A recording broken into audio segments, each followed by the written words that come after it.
everybody here? Yeah. All right, good afternoon, everybody. Good afternoon. Good afternoon, everybody. Good afternoon. Okay, I'm a very interactive person, so I like to actually engage with you all. So hopefully you all can engage back with me as we get into this discussion. As it was stated, my name is Mr. Culliver III. I'm the moderator for the next few minutes. Please join me in welcoming our panelists for this political engagement session. I'm going to ask, as I call their name, that they take about 60 seconds to tell us who they are and what they do. We'll start in the order to my left, Miss Alicia. Good afternoon. My name is Alicia, and I'm from Wilcox County. Presently, I work as the director of the Southern Rural Black Women's Initiative's Hope Center, which is a center that provides services to women in Wilcox County. And the purpose of our organization is to empower rural Black women and to assist them in removing obstacles that prevent them from being their better selves. So that's basically what I'm working on right now, and it's a full-time job. Awesome, thank you so much. Thank you so much, Ms. Foster. We can y'all can applaud. Y'all can applaud. There we go. All right, next we will have Dr. Glenn King. Good afternoon, everyone. My name is Glenn King Jr., and I serve as Director of Community Relations at Wallace Community College here in Selma, Alabama. Thank you so much, Dr. King. That is also not least we have Dr. Tonya Chestnut. Good afternoon. I'm Tonya Chestnut, a woman of God first, but I currently serve as the state school board member for District 5, which represents 18 counties in the Black belt. Thank you so much for being here, Dr. Chestnut. Dr. Otis Culliver, who was our original panelist for this session, could not be here today. He participated in the early panel, so we thank him for his participation with the earlier panel. We also want to welcome our discourse speaker, Dr. Tyler Anderson, who will present later to close out this panel discussion. I'm elated to be a part of such a momentous occasion today. However, the times we're living in don't necessarily reflect that. While we are in a tense situation as the world watches the battles between Russia and Ukraine, which could possibly lead to another world war, that's not necessarily the war that I'm referring to, although it would be nice if our world leaders would at least acknowledge that Black and brown folks are being marginalized and disenfranchised in the middle of a global crisis. Just saying. But here in the United States, we as Black Americans, we do face a plethora of issues that can sometimes be hard to hone down on. We're seeing aggressive attempts of elected leaders pushing legislation to whitewash our history, criminalize our Black and brown boys, and even punish our Black and brown girls. The Lancet's latest study records that police brutality increased by 22% over the years between 2011 and 2020. I also want to note that out of that number, that 22% increase, 95% of those who experienced incidents with police officers were Black. The states of Georgia, Arizona, and Texas are among the leaders that passed legislation that aimed to suppress the Black vote in those communities.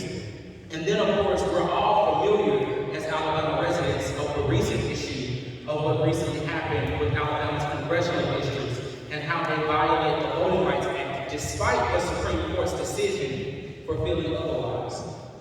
So where do we fit in with all of this? Church leaders, school leaders, community leaders, the change agents. None of us are technically politicians. So what do we do? What can we do? That is the framework that I would like to center this discussion around today. And so I have sent my panelists all one opening question that I asked for each of them to prepare with. And then after that, I've curated additional questions that would be for their specific affiliation and for their particular profession. And I think I'm going to have a little fun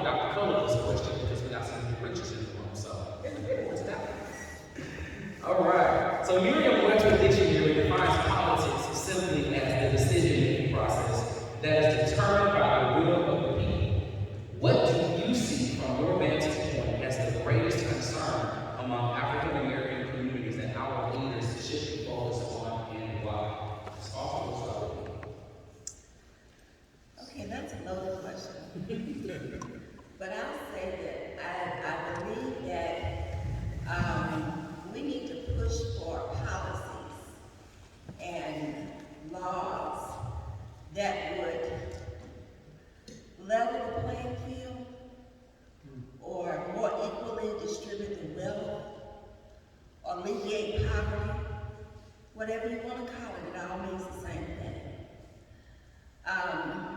Sometimes we tend to focus on one particular area, but in the African American community, we need it all. You know, bringing jobs into the community doesn't help unless the jobs pay living wages and provide health insurance and help with child care and transportation. You know, our people always start from a disadvantage point because of poverty. In my community, 39%, almost 40% of the people live in poverty. Over half of the children live in poverty.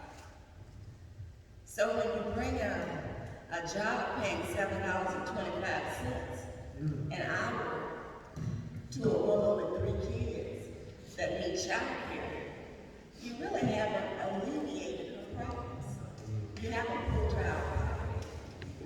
And so one of the things that I think we need to do is to take a holistic approach to alleviating poverty. What does that mean?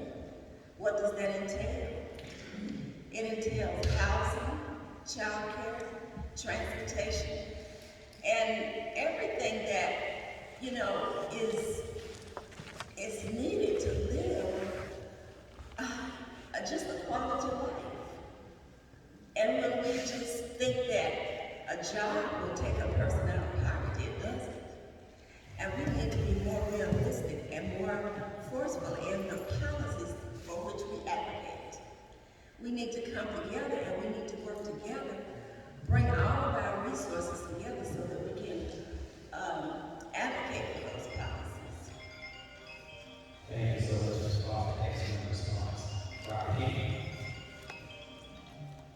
One of the key things that I think our leaders need to focus on is providing more funding for our African American children. We are losing our boys and girls every day.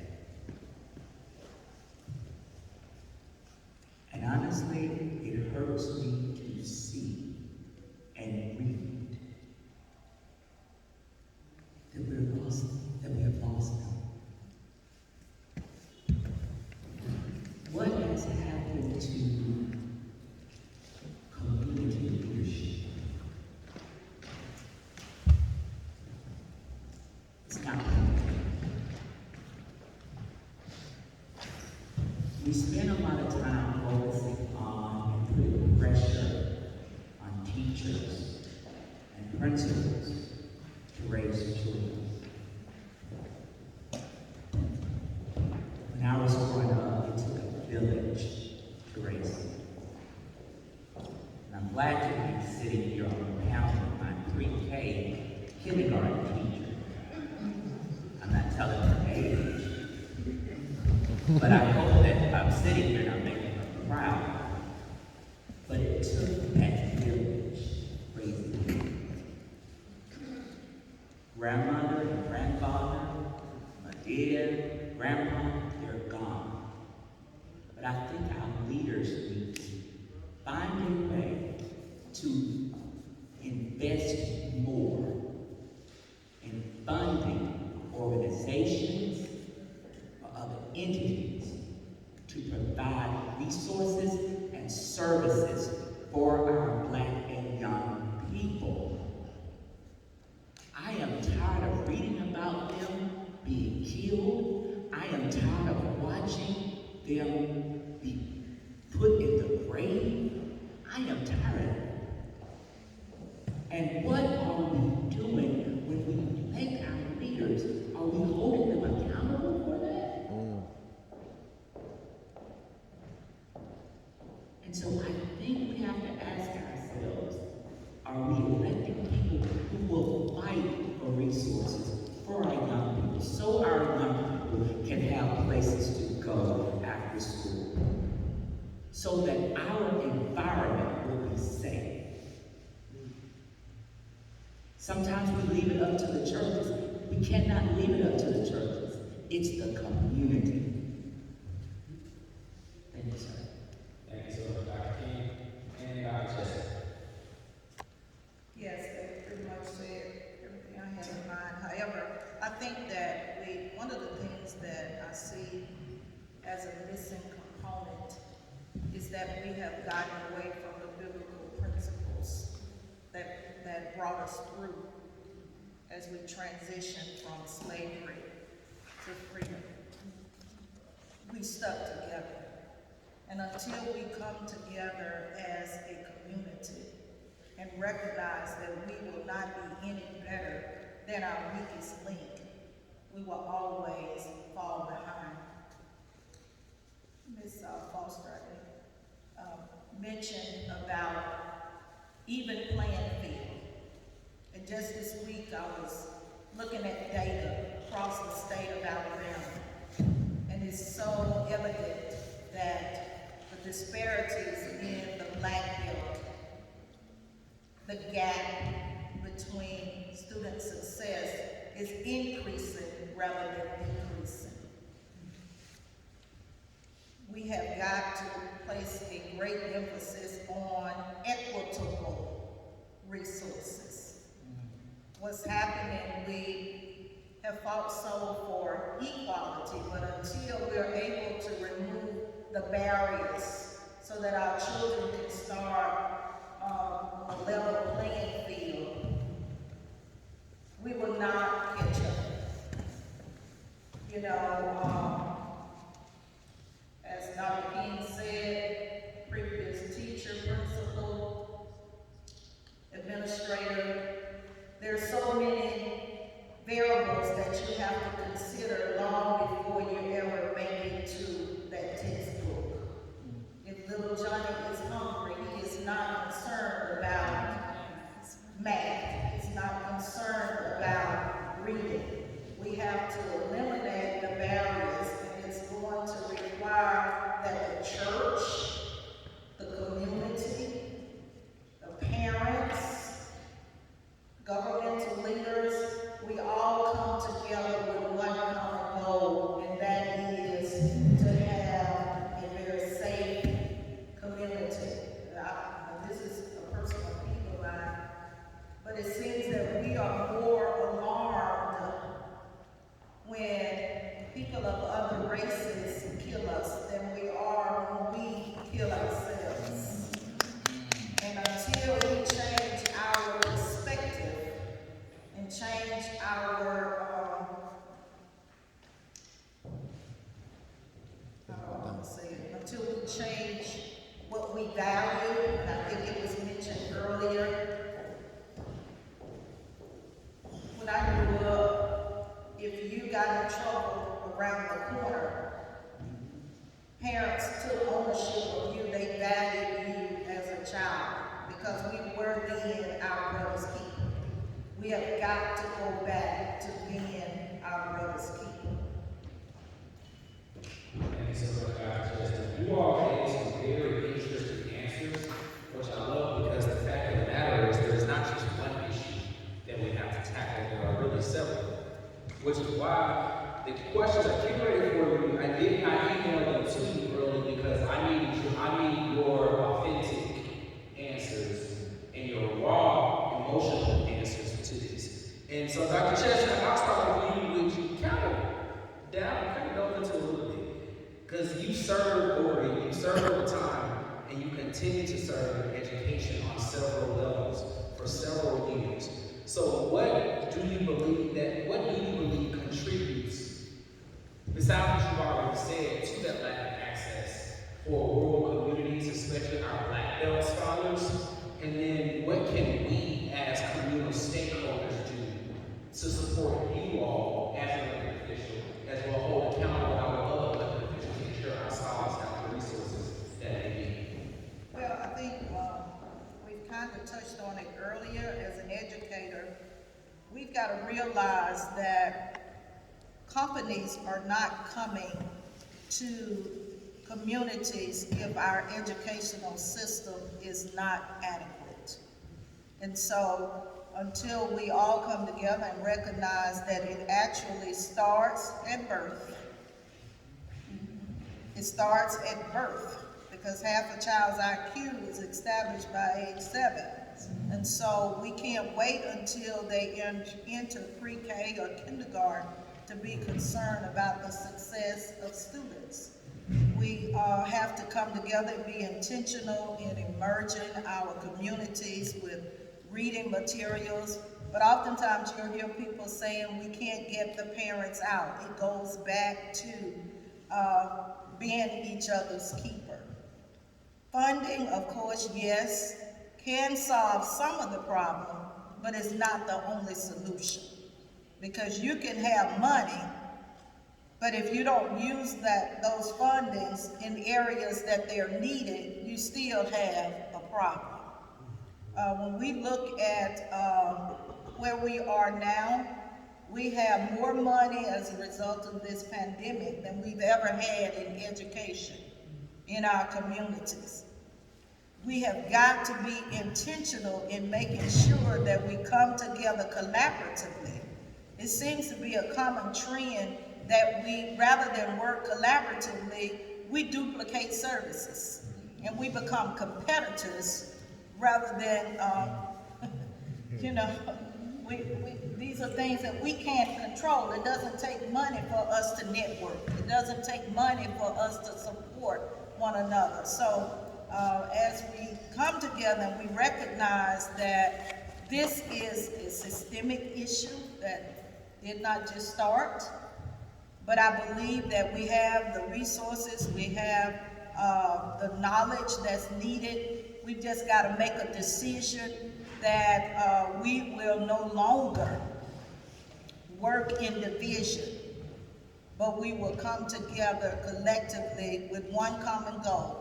Because if we can make a difference in the lives of our children, and we invest in their parents, and we have generational wealth, generational health, then we will begin to see the transition that we're looking for. The answers are not all in the schoolhouse.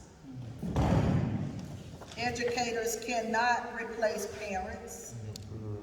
Parents cannot replace the community involvement. Even as churches, we've got to open our doors, other than on Sunday and Wednesday, to invest in our children, to invest in our senior citizens, to invest in whatever area we have identified as a challenge. Then that's where we need to put our efforts. Everything needs to be needs-based. And when we focus on that and recognize that we are going to be held accountable, and I know I keep saying we are our brother's keeper, but we are. And until we go back to those biblical principles that got us to where we are now, we will not see the results that we're looking for. I love that. I absolutely love that. Does anybody want to take about 60 seconds to also add to that point on the panel? Do you want to take about 60 seconds? She said, no. She said, I absolutely love that. We must come together for one common goal, to work together to reach that particular goal. Switch gears a little bit. Dr. King, this one is for you. So you and I, we worked together before. I've had the pleasure of working with you in workforce development over Walls Community College, with the workforce development grant during the beginning of the pandemic, during that time. One of the things that we saw, that I learned, and we talked about, was the amazing, astonishing number of people who were unemployed, or people that we engaged with who were fired from their job, but they could not keep any longer than 30 days. And so, do you believe that the economic system for African Americans is truly broken and designed to hurt Black people, or is there something else that we have not considered? That's an excellent question. And I tell people this all the time. If I am, and Lord, I hate to say this, I hope my president doesn't come in the room. at this time. But if I am at home, getting a check, getting SSI, getting food stamps, and whatever, and you tell me you have a job for me, and I'm only making $7.25, and it's hard labor, and I have to work in the sun as an African American man, which job do you think I'm going to do? Stay at home or go work in the heat for $7.25 an hour? So to answer your question, yes, the economic system is broken for African American men. It is. I'm a victim of it. I spent 8 years working in the banking system, had 2 degrees, bachelor's degree and a master's degree. But yet and still, someone of the opposite race could sit in an office and call the shots and could make loans, and I couldn't. Yes, the system is broken. And so when I had the opportunity to become a loan officer, I helped every African American person that I could. I did it. And my folks down the street, they went and opened up their own bank. But I did it. The system is broken. It is. And it's up to us to do something about it. And it goes back to the question that you asked me before. It's up to us as community leaders to train us up, train our young people up, so that we can stand up and speak out. Yes, I went to the court regions and told them it was unfair. It was wrong how it was treated. But one thing about it, they respected me, they heard my voice, and I got promoted. Still didn't make what I deserved. But my point was heard. My voice was heard. And so to answer your question, yes, it is still broken. And until we stand up together and rise together as one voice and not be divided, it's going to stay broken. There is a lot of knowledge, financial knowledge, that we as African Americans are not privy to at all. We're not. And people of the opposite race are taking advantage of it. Some of these buildings and businesses that people of the opposite race have, their credit is jacked up from the floors. But when we go to the bank,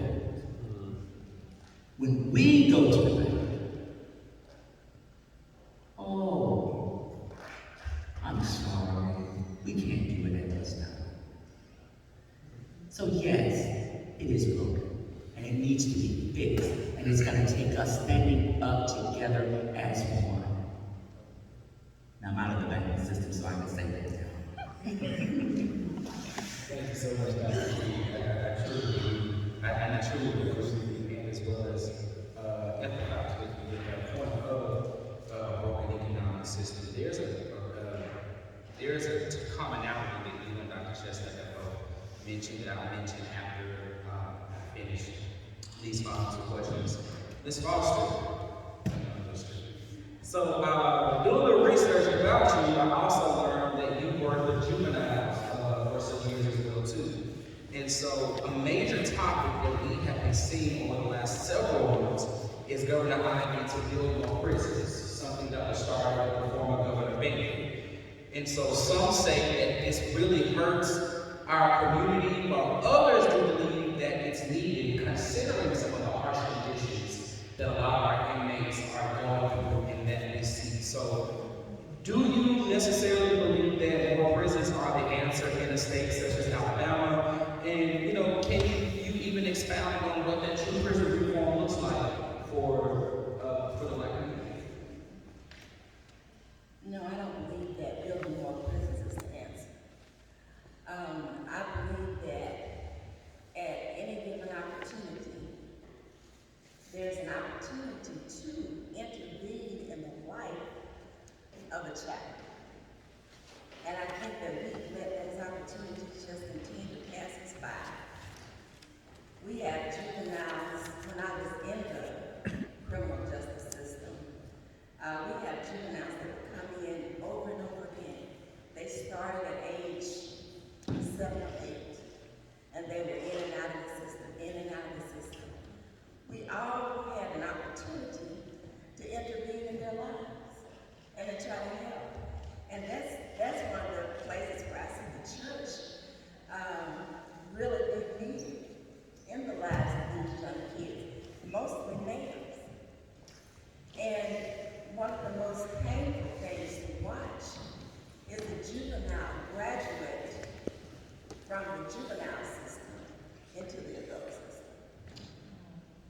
And without any type of intervention, that's what's going to happen. I've seen over the 6 years that I did work in the criminal justice system, I saw young men come in 7, 8, 9 years old, and at 16, they are treated as an adult. And then the next thing you know, they're in the adult system, and they're in and out and in and out. At some point in time, we have to understand that we have a responsibility to these kids. We have a responsibility to try to work with them.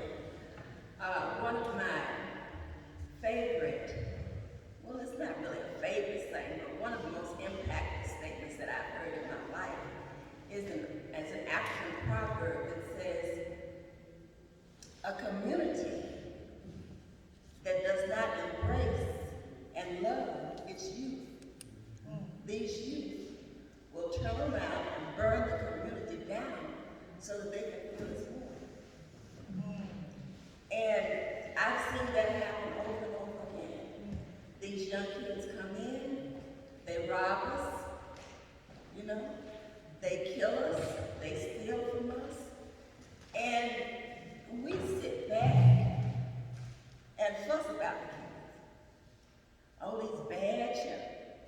You know, what we gonna do with these bad children? If we were to take the responsibility to understand that as the village, we have a responsibility. Always these parents' fault. Well, the village is composed of more than just parents. The village is composed of schools, the churches, the stores, the elected officials. All of us compose the village. And when the village abdicates its responsibility, the children suffer. And so we have a responsibility to work with the children. You know, I've lived in Wilcox. Well, I grew up in Wilcox County, but I've been back now for about 20 years. And I've seen adults start things, start sports activities, start doing things with the kids, stop. You know, it's too much responsibility. It's too much, takes up too much of my time. I'm not getting paid. You know, who's gonna take responsibility for the kids? Who's gonna say, look, I'm committed to these children, I'm gonna help these children, I'm gonna work with these children, I'm going to help turn this child's life around. And so basically, you know, I fought us. I don't fault the children, I fought us. You know, so we have a huge responsibility. We have to change our mindsets about dealing with children. I wish everybody could really see and understand the commonality that everyone is saying with each one of these answers. 3 different lanes, 3 different subject matters, but all hinge on one type of response. And so this last question, I intended for Dr. Culliver, and then was also going to branch it out to the other preachers. And so I'm actually going to go ahead and just branch out to any one of these preachers. You all feel free to jump in and ask. This is what I really would love to sort of dive in with this today. So the Black church has had a very long history when it comes to political change and social justice. History has told us about the times when one could buy groceries, you could buy a house, you could secure a line of credit, you could even get a job through the church. The church was once a safe haven from a very, very tense period when Black folks were not welcome anywhere else by white folks. So I'm hoping some of you know by now where my question is going to go with this. And so with the sharp decline that we're seeing in some of these churches, as well as we're seeing staunch divisions between generations and even denominations, some still believe that the church no longer has that political power and that influence. And so the question that I want to ask any preacher to come up here, you can take a mic, I will to you. Do you believe that the church still has that political power? Does the church still have that influence? And what do you think is going to be the call to action to bring that back together again? I don't want you to answer the documents because I want you to give your discourse and say what you're going to say. But I would love to hear a preacher. And I'm also, I teach by trade, so I can clearly point somebody out and ask them to answer. So I would just look for somebody to volunteer if that works. Somebody. Any preacher. Go on, Preacher Scott. Y'all can volunteer. Come on, Reverend Thomas. Let me get a mic for you. I can't get this test on my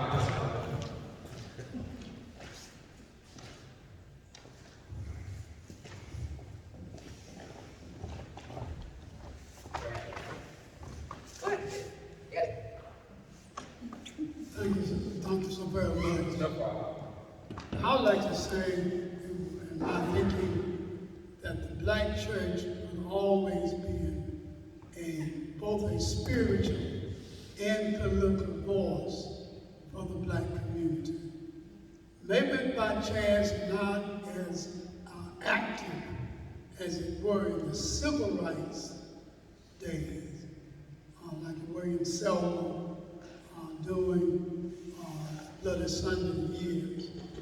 But still, even in the 21st century, even now, when it comes to political campaigns, the candidates still depend on the Black church to be their majority of the electoral support. So yes, we are and still is strong.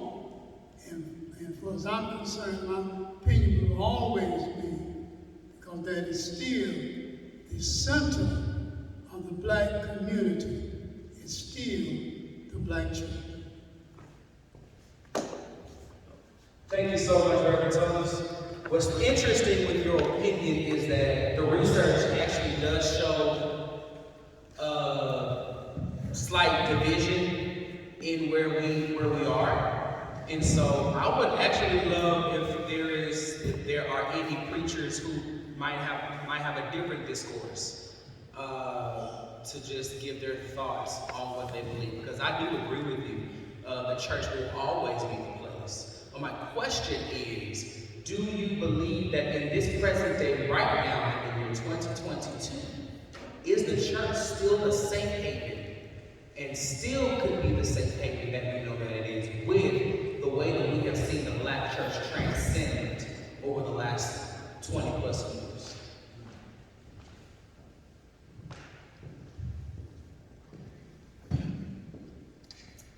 Nobody? Mr. Moderator, may I come Dr. in? King, go ahead. I am not a preacher, I am not a pastor, but I am a Baptist Indian. And I'm going to tell you this as it relates to the role of the Black church. I love the Black church dearly within my heart, but we got to take it up a notch. As it relates to social justice, as it relates to economic development, and as it relates to education. If I am a Black pastor, I am going to utilize all of the resources that I have within my church. And pastors, there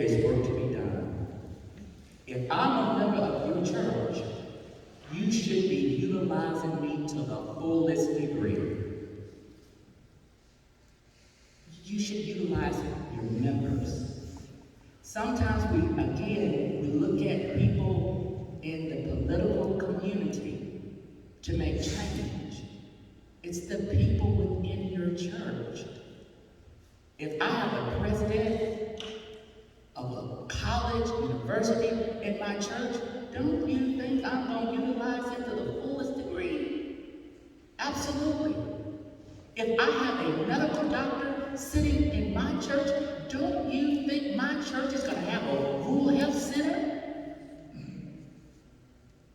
If I have an educator in my church, don't you think I'm going to help write a grant so we can have an after-school program? Come on, people, we got to be better pastors. We're actually looking, at my church, we're looking for a pastor now. And they narrowed it down to the 4 candidates, and I was talking to the chair of my committee board last week. And the first thing I told him, I'm looking for a pastor that when an industry comes in Montgomery, Alabama, Governor Ivey or whoever will be the one to call my pastor, and he will be sitting at the table. I'm looking for a pastor that's going to be a leader and a change agent. And pastors, in order for our church to take back that power, we gotta invest in the people that sit in the pew. And all of them don't have to be educated. It could be those outside that are walking the street that do not look like you and I look today in this room. So we have to do better and take back our churches. Our churches was the same, but we got to do a better job, and that includes me as well. I want to give Ms. Foster the opportunity to also speak on that subject, and Dr. Chestnut, you also are a pastor, so I would like you to also give my final comments before I prepare to invite this person. Ms. Foster. Okay, yes, one of the things that I noticed, I'm not a pastor or a minister, but I'm an elder in the Presbyterian Church. And one of the things that I noticed is that our pastors don't talk very much about social justice work and about fighting and standing against injustice, which is I think one of the main principles of the Christian faith. And I'm wondering why that is. And I think it's probably due to a lack of education for the pastors. And I don't mean to offend anyone, but I believe that it's up to the schools to train these ministers and these pastors that is a part of our work.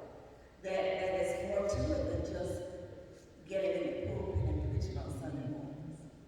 That part of what our faith is supposed to be an active faith. And it's just that most churches, even my church as a matter of fact, we don't do anything except go to church 2 Sundays a month. And as hard as we try to, encourage our pastor to do other things, to engage the community, he's opposed to it. He says he's not a social justice pastor. And I don't see any pastor saying that with any understanding. And that's why I'm thinking that it's probably the education that they receive.